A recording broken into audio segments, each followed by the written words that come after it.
Welcome to MSL Stories. Friends, if you don't mind, please subscribe to my channel. I have a dream of 1,000 subscribers. Thank you. Let's start the story. It wasn't one of those dramatic moments where the world falls apart in a single breath. It came quietly. Too quietly. One Sunday morning, a text notification blinked on my phone screen while I was sipping my coffee, the sender listed as love. I didn't think much of it at first. Claire, my wife of 8 years, had always been affectionate, and she liked sending sweet messages at random times. But this one was different. It started with a name, Daniel, that wasn't mine. "Daniel, I can't wait to see you tomorrow. Last night was amazing." My pulse quickened. For a moment I stared at the message, hoping my mind was playing tricks on me. But the words stayed fixed, mocking me in their clarity. Claire and I had our issues, like any couple married for nearly a decade, but infidelity had never crossed my mind. It wasn't even on the radar. Still, I didn't leap up to confront her. I wasn't even sure what I'd say. So I sat there, phone in hand, as pieces of an unfamiliar puzzle began to fall into place. The last-minute work meetings, her late-night texts, even the faintest hints of perfume that didn't belong to either of us. It all started to form a picture. I just wasn't sure if I was ready to look at it yet. Later that day, I quietly took her phone when she was in the shower. Sure enough, the contact labeled as love was listed twice, once for me and once for Daniel, with a slightly different spelling in the contact name. The distinction was so subtle it was almost laughable. Almost. But there wasn't anything funny about the conversation thread. The more I scrolled, the more I found myself sinking into the chair, feeling numb. The messages were everything I didn't want to see. Talk of secret getaways, nights spent together, jokes shared at my expense. They read like the pages of a novel where I wasn't just a side character, but the fool. And Daniel, whoever he was, seemed to relish it. That night, I slept next to Claire with an unfamiliar coldness creeping over me. It wasn't just about the betrayal. It was the way she had continued our everyday life with an effortless smile, as if nothing had changed. She could sit across from me at dinner, hold my hand in public, and still send love notes to a man she met on her business trips. I didn't confront her immediately. I needed to know more, to understand the depths of this deception before I acted. If she wanted to play a role, I'd let her, just long enough for me to stage my own show. The following weeks were a blur of surveillance and silent revelations. I watched Claire more closely than I ever had, noticing every nuance I'd previously dismissed, the small smiles when her phone buzzed, the distant look she got when I talked about mundane things like grocery shopping or weekend plans. It was as though I was living with a stranger, and now I had a mission: uncover everything she was hiding. It wasn't hard. Claire had grown careless, complacent. She used our shared computer for everything, trusting that her hastily deleted browsing history would keep her secrets. What she didn't realize was that fragments of the past often linger, and recovering deleted data is child's play for someone with my technical skills. I retrieved cached images, location data, and chat logs, all leading back to the same person, Daniel. Daniel was far from a faceless stranger. The correspondence revealed his full name, his job as a project manager for a construction company, and even the fact that he was married with 2 young kids. The messages were relentless, thousands of them spanning over a year. They joked about mundane things, shared intimate fantasies, and discussed future plans as though they were building a life together, a life that didn't include me, of course. The most sickening part was how she had disguised his presence in our world. One thread stood out: apartment repairs. At first glance, it seemed harmless. Everyone has to deal with mundane things like fixing a leak or redoing a bathroom. But the volume of messages and their content didn't add up. No one has 1,000 conversations about fixing a sink. As I read through her messages, it became clear that apartment repairs was a euphemism for their rendezvous spots. I found entries detailing places they had met under the guise of Daniel inspecting properties. He wasn't just some secret lover hidden away from the world. He was integrated into Claire's daily routine, seamlessly woven into her stories. It was almost admirable in a twisted way, how well she had played the part of the loving wife. Almost. I took my time, quietly gathering every piece of incriminating evidence. There were photos, too, buried in the depths of our cloud storage, probably thought to be forgotten. They'd taken selfies together, smiling like teenagers on a summer holiday. The backdrop in one of the images was our favorite beach spot, where we used to go when things were still good between us. Even with all this proof, I wasn't ready to confront her. Not yet. I'd learned from my digging that Daniel's wife had no idea about the affair, and there was a certain satisfaction in knowing I wasn't the only one left in the dark. I reached out to her anonymously, providing just enough information to raise her suspicions, but not enough to be traced back to me. Let her have the same taste of doubt, of living in a world where reality starts to warp. But I needed something bigger, a moment that would leave no doubt and shatter the charade. Our wedding anniversary was coming up, and Claire had suggested we host a dinner party with close friends and family. She wanted to rekindle things between us, as if the relationship had simply hit a rough patch. The irony of it almost made me laugh out loud. I agreed to the dinner with a calmness that surprised even me. It would be the perfect setting for the reveal. There would be no way for her to worm out of it, no chance to downplay or deny the evidence in front of a room full of people who thought they knew us. And Daniel's wife would be there too, as my final, carefully placed piece on the board. Claire continued her preparations for the dinner, oblivious to the fact that I was turning our home into a stage. Every printed email, every photo, and every saved conversation had a role to play. I envisioned the faces of our friends, the uncomfortable shifting in their seats, and the look on Claire's face when her double life unraveled before her. I wasn't just planning a confrontation.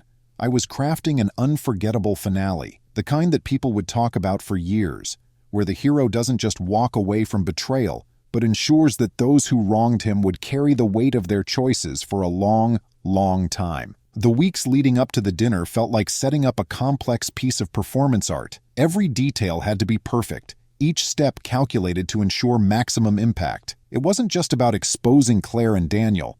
It was about reclaiming my dignity and making sure their betrayal left a mark. I began with the evidence, curating the collection of photos, emails, and chat logs with the precision of an artist selecting his finest work for a gallery opening. The emails were sorted chronologically, highlighting the progression from casual flirting to full-blown declarations of love. I even found the messages they exchanged about me. Little jokes, remarks about how clueless I seemed. Those went straight to the top of the pile. I wanted their cruelty to be evident, even to those who might be tempted to rationalize or excuse the affair. The slideshow I planned would speak for itself, but I wasn't going to stop there. I ordered a set of prints, dozens of them, in full color, of the most damning exchanges and the most intimate photos. Each one was mounted on a poster board, ready to be hung on the walls of our dining room just before the guests arrived. I would transform the space into a twisted gallery of betrayal, with Claire's secrets on full display. Next, I prepared the dinner invitations. Claire thought I was simply going along with her plan, eager to rekindle our marriage. She was too preoccupied with decorations and menu details to notice the additions I made to the guest list. I made sure to invite Daniel's wife, Jennifer, under the guise of an old friend from college. She wouldn't know why she had been invited until the moment of truth, and I suspected Daniel wouldn't have told her about the affair. After all, it seemed like he was just as keen on maintaining appearances as Claire. For my part, I kept a low profile. I continued playing the role of the indifferent husband, the one who had grown distant over time. I could see her trying to figure out what was going on with me, her small attempts at affection, her sudden interest in rekindling our intimacy. It was almost laughable. The same woman who had shared every dark secret with another man now found herself desperately seeking to salvage what she thought was still within her control. But the more she tried to reconnect, the more I saw the truth in her eyes. This wasn't about us. It was about her trying to ease her own guilt, to maintain her reputation in front of friends and family. It wasn't love that drove her to plan the anniversary dinner. It was self-preservation. That's why I didn't feel the least bit guilty about what I was about to do. If she was going to use our anniversary as a way to mask the lies, then I would use it to strip them all away. I also needed a backup plan just in case. Revenge is best served cold, but it's also wise to keep an ace in the hole. I made contact with a lawyer specializing in divorce cases, someone who knew how to leverage infidelity in negotiations. I wanted Claire to have nothing when this was over. Not the house, not the car, and certainly not any financial support. She could walk away with the life she had chosen, which didn't include me. One day, as I continued my preparations, I received a message from Jennifer, Daniel's wife. My anonymous tip had worked. She had grown suspicious of Daniel's behavior and was beginning to put the pieces together. She wanted to meet, so I suggested we meet at a quiet cafe far away from prying eyes. When we met, Jennifer appeared composed, but I could see the same questions in her eyes that I had once harbored. As I showed her the evidence, her face remained expressionless at first, and then the mask began to crack. She asked how long I had known, why I hadn't confronted them sooner. I told her the truth. I wanted to be absolutely certain before I made my move. I could see that she understood. It wasn't just about catching them in the act. It was about showing them that we were not to be underestimated. I asked Jennifer to come to the anniversary dinner as my guest, and I explained my plan. She hesitated, but eventually agreed, the fire of betrayal flaring up in her eyes. She wanted to see for herself if Daniel would try to lie his way out of it, or if he would crumble under the weight of the evidence. With everything falling into place, I began to rehearse my speech for the evening. It wasn't just going to be a slideshow of damning evidence. It would be a narrative, a story about trust, deception, and the consequences that follow when people mistake kindness for weakness. I would talk about the meaning of loyalty, about the value of commitment, and then I would pull the curtain back to reveal what had really been happening behind closed doors. The dinner itself was just a few days away, and Claire continued to prepare as if nothing was amiss. I could see her putting on a facade for the guests, arranging the table settings, choosing the right wine pairings, and planning every detail down to the music that would play in the background. Little did she know that this event would be the last time she would play hostess in our home. The final touch was sending out a last-minute text to a few of my closest friends, letting them know there would be something important I needed to share at the dinner. I kept it vague, just enough to pique their interest. After all, every great performance needs an audience, and I was about to deliver a show they wouldn't forget. The night of the anniversary dinner arrived, and the house was filled with a hum of conversation and the soft clinking of glasses. The dining room was elegantly set, with candles casting a warm glow across the faces of our closest friends and family. Claire floated from group to group, her laughter a little too bright, her gestures a little too animated. I watched her play the perfect hostess, feeling an odd sense of detachment, like I was watching a scene in a movie. I glanced at the clock. It was nearly time. I stood up and gently tapped my glass to get everyone's attention. "Thank you all for coming tonight," I began, keeping my voice steady. "It means a lot to Claire and me to have our closest friends and family here as we celebrate another year together." I saw Claire glance at me with a smile, but it didn't reach her eyes. She was curious, perhaps even a little apprehensive. "Anniversaries are a time to reflect on the past," I continued, "to acknowledge the joys and the struggles, and to reaffirm our commitments to one another." I paused, letting the words sink in. "And sometimes they're also a time for revelations." I noticed Claire's expression stiffen ever so slightly.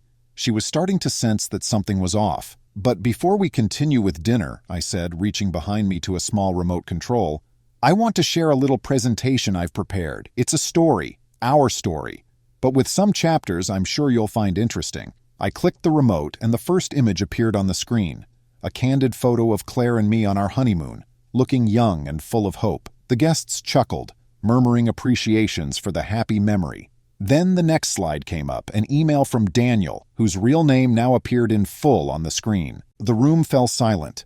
Claire's face drained of color as the emails began to scroll, each one more damning than the last. Every secret rendezvous, every private joke, every plan they had made, it was all there. I had arranged the messages to show a timeline of their affair, from its casual beginnings to the full-fledged relationship it had become. "Alex," Claire finally managed, her voice cracking, "what is this?" "It's the truth, Claire," I replied calmly, not taking my eyes off the screen. "The truth that you've hidden from everyone here, including me." There was a rustle of disbelief and shock from the guests. Some sat frozen, while others whispered to one another. I could see Jennifer, Daniel's wife, stiffen in her chair as her eyes darted across the evidence displayed. She hadn't known it was this extensive.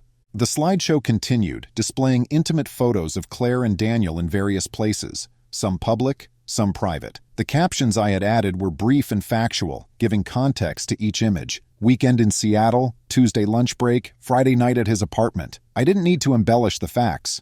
They spoke for themselves. Claire stood up, her face flushed with a mix of anger and desperation. "This is ridiculous, Alex! You can't just do this in front of everyone!" Her voice was trembling on the verge of breaking.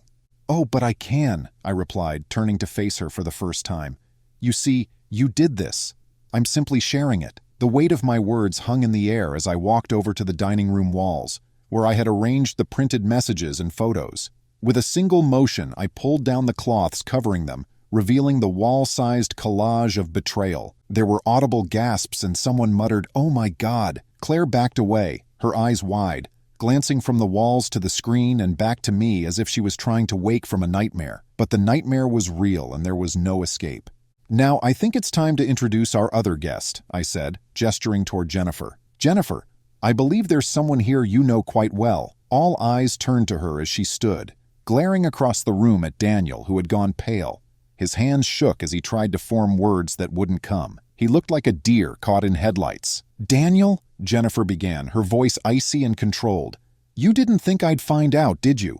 You thought you could keep this little fantasy going forever." She reached into her bag and pulled out her own collection of printouts, tossing them onto the table.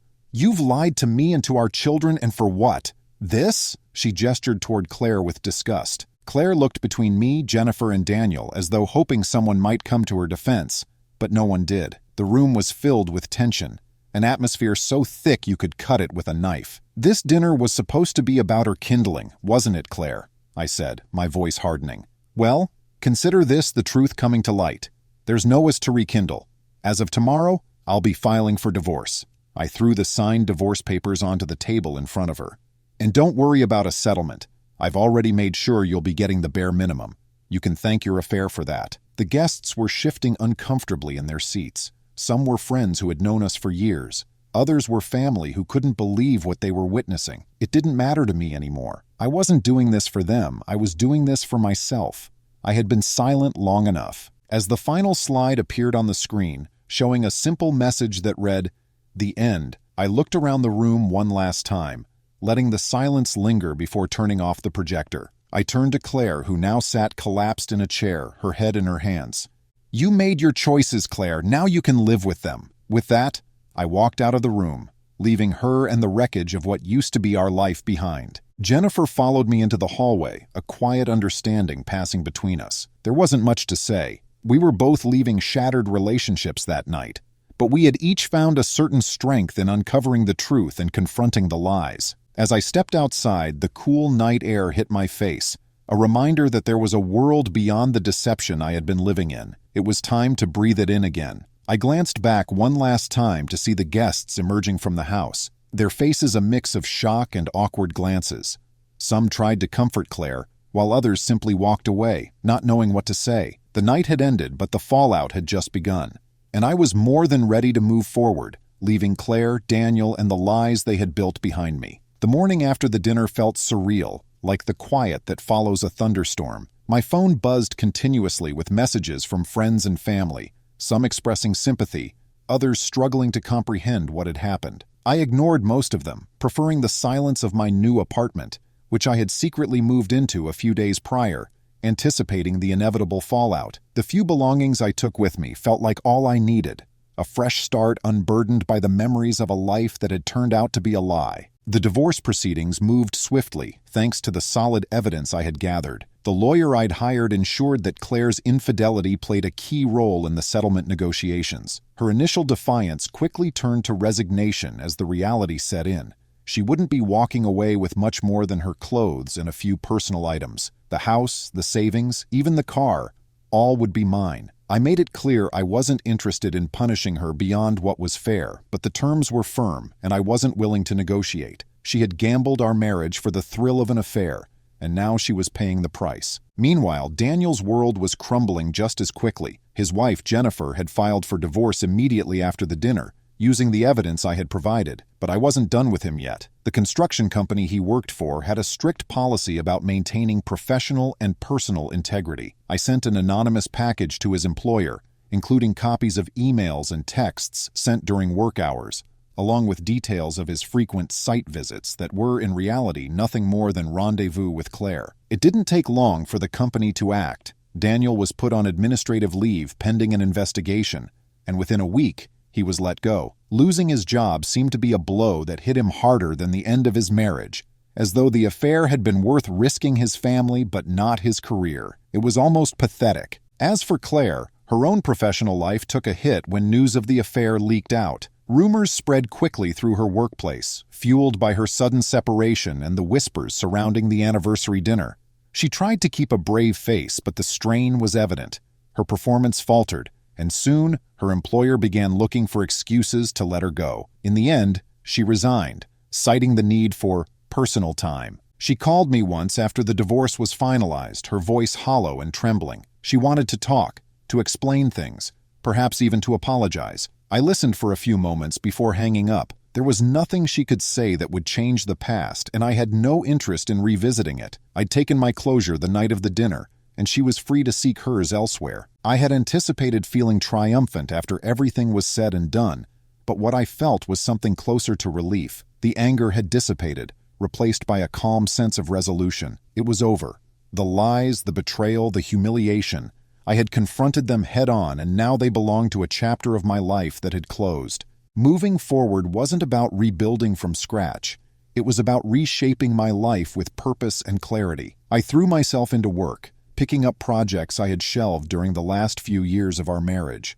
I took up hobbies I had neglected, cycling, photography, even traveling. The freedom to make decisions purely for myself was invigorating, a reminder that I could still find joy in unexpected places. One afternoon, about 6 months after the divorce was finalized, a letter arrived at my new apartment. The handwriting on the envelope was unmistakably Claire's. I stared at it for a long moment, considering whether to open it. What could she possibly say that would matter now? An apology? Regret? Explanations? I didn't need to know anymore. I had spent enough time living in the shadow of her choices. Without hesitation, I walked over to the kitchen trash can and dropped the unopened letter inside. It landed with a dull thud, the last remnant of a life I had left behind. There was no need for closure or final conversations. I had already found everything I needed in the truth I had uncovered, the actions I had taken, and the life I was beginning to rebuild. As far as I was concerned, I had taken my revenge, claimed my freedom, and started writing my story anew. The rest was just debris left behind on the path I had walked away from. And with that, I turned away, leaving the letter, the past, and everything connected to it exactly where it belonged, behind me. The months that followed were marked by a new kind of peace, one that felt different from anything I'd known before. It wasn't the calm of routine or the comfort of a settled life, but rather the quiet satisfaction of living authentically for the first time in years. I had escaped a web of deceit, and the freedom that came with it was profound. There was no longer any need to question what was real or who I could trust. I had shed the weight of the lies that had once clouded my world, and in doing so, I had discovered my own strength. Looking back, I saw the experience not as a tragic chapter, but as a turning point, one that forced me to confront the reality of my life and make a choice about how I wanted to live. The betrayal had hurt, yes, but it had also provided clarity. It had stripped away any illusions I had about what my marriage was and what it could be. There was no going back to the person I was before, but that was a good thing. That person had been content to overlook warning signs and bury doubts. Now I was wide awake. Claire had tried reaching out to me once more through mutual friends to talk things over, but I had no interest in revisiting the past. The night of the anniversary dinner had laid everything bare, and there was nothing more to say. She had made her choices and I had made mine. We were just two people who had once shared a life but now walked separate paths. That realization didn't bring anger or bitterness. It brought a sense of closure that no amount of talking could offer. As for Daniel, I never saw or heard from him again after his downfall. The last I knew, he had moved away to start over, leaving behind the wreckage of his career and family. I didn't feel any lingering hatred toward him, just a kind of indifference. He was a stranger who had crossed my path, and I had responded accordingly. He had played a role in the unraveling of my old life, but he had no place in my new one. The friends who had witnessed the reveal at the dinner remained in my life, though our interactions had changed. Some were closer now, having seen a side of me I had never shown before, one that wasn't afraid to confront hard truths and act decisively. Others had drifted away, uncomfortable with the memory of that night. I didn't mind. Those who stayed were people I could count on, and that was enough. In the end, it wasn't revenge that defined me, but the way I moved forward after it. I wasn't just the man who exposed his wife's affair. I was someone who refused to be trapped by other people's lies, who chose to take control of his own story. And that was a victory far greater than any dramatic reveal. It was the quiet, lasting triumph of reclaiming my life. Thank you, friends.